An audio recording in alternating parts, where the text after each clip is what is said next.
Welcome to Calbeckistan, the place where anybody can learn math. I'm Mr. Calbeck, and today we're going to be talking about those other two trig functions on your calculator, the sine and cosine. If you haven't watched the tangent video first, I'm going to be referencing it a lot, so make sure that you spent some time studying and learning about that, particularly about what I call the side lengths of each triangle. All right, so let's go ahead and jump in.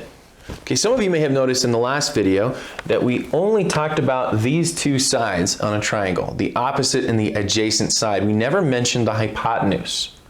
Okay, in this video, we're going to talk about two other trig functions that do deal with the hypotenuse, the sine and the cosine. On your calculator, it looks like sin and cos.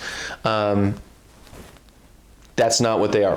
Please say sine and cosine in classroom. Sin is what you fix in church, and cos is what you do at Comic-Con. Usually we use the word play afterwards, okay? So that's what we're trying to do, sine and cosine when you're talking about them, even though they're abbreviated as sin and cos. Okay, here's the way the sine function works. Just like the tangent, it's the same kind of idea. You use the word sine, and it takes an angle, but this gives you a different ratio of side lengths. It's not the opposite over the adjacent this time. In sine, it's the opposite over the hypotenuse. So the hypotenuse is going to show up in the sine function. Okay, so if you have a sine, again, remember this is not sine times something. It's not s times I times n. This whole thing is one big operation. It's its own thing. It can't be split up, as far as you know, until we talk about my inverse video next time. Okay, but please don't think about being able to divide both sides by sine or something. That makes no sense. That's not what's going on here. The sine takes an angle and gives you side lengths.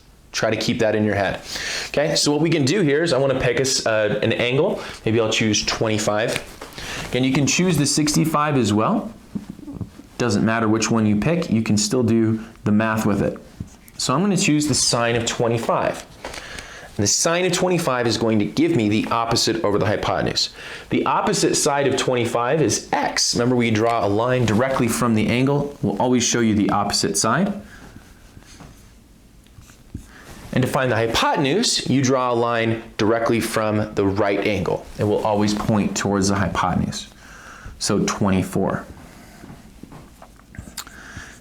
And if this is looking a lot like the tangent video, it's because it's almost identical. It's just a different ratio of side lengths. So I've got the sine of 25, which you just type into your calculator. Okay, I'm getting 0.422. Okay, if you're getting a different number, remember you need to change your mode on your calculator to degree instead of radians. I showed you how to do that in the last video. Remember, when you're writing down the answer, please use 3 decimal points if you're going to do that. You can also just leave that whole number in your calculator and do the math manually. So then I have x divided by 24. If I want to find x, I just do the opposite. Multiply both sides by 24. Remember, that cancels into a big 1. Multiply over here by 24 as well. You type that in your calculator and you're done.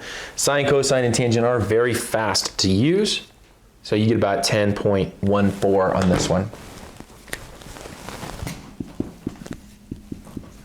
While we're doing this video, I'd really encourage you guys to pause and try these on your own, then fast forward to see if you're getting it right. Okay, so that's the sine. It gives you the opposite over the hypotenuse. Okay, and some of you may have guessed. See if you can guess right now what the cosine does. I'm hoping you guessed it. The cosine is going to give you the other ratio, the other combination of sides. It's going to give you the adjacent and the hypotenuse. So what cosine does, just like the other ones, we write the word cosine, and it takes an angle measure, and it turns it into a ratio of sides. In this case, the adjacent over the hypotenuse. So you can pick an angle here. 75 looks like a good angle because it goes with the 12 here. So again, try to remember that. This, just like the other ones, it's not a multiplication problem. This is cosine of 75. This whole thing is one big math operation. Okay, and again, that's just something you can type into your calculator. It's going to give you a decimal, and that's okay. Again, this one's going to give you 0.259.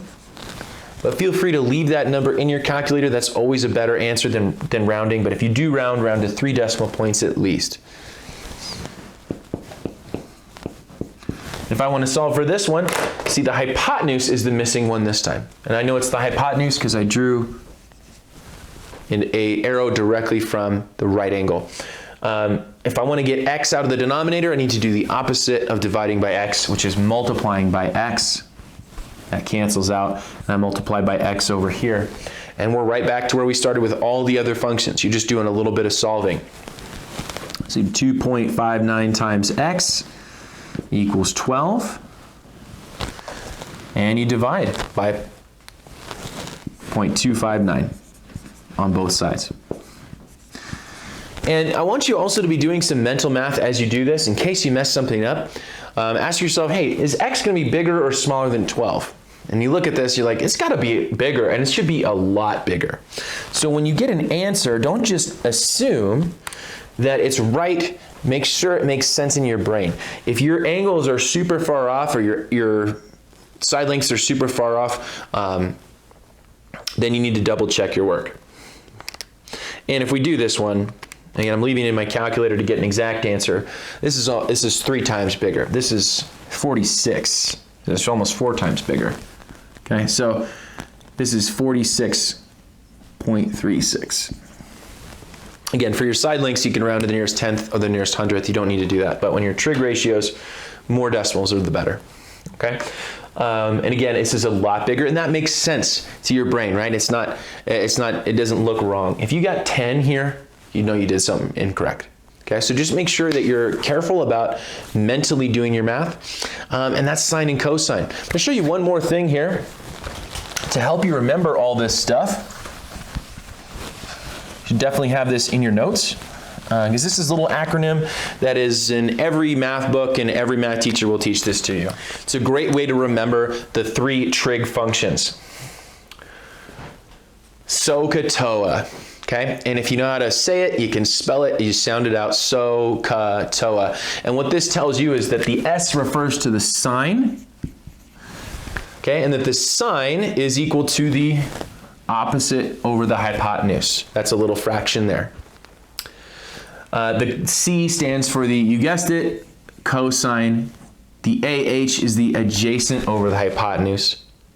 And the tangent is the T, which is the opposite over the adjacent.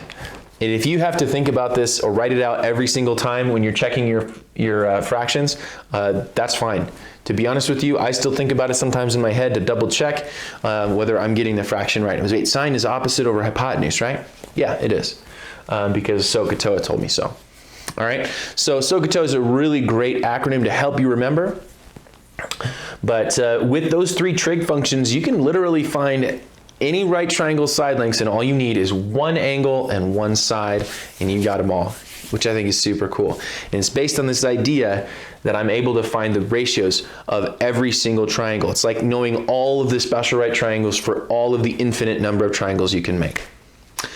Do remember these only work for right triangles for right now. You can use them in modified versions to do things that are non-right triangles, but in geometry, in most of trig, you're going to be using right triangles primarily. So next time I'm going to show you how to get rid of the sine, cosine, and tangent. What actually can you do to change that? And we're going to look at the inverse trig functions. I'll see you guys.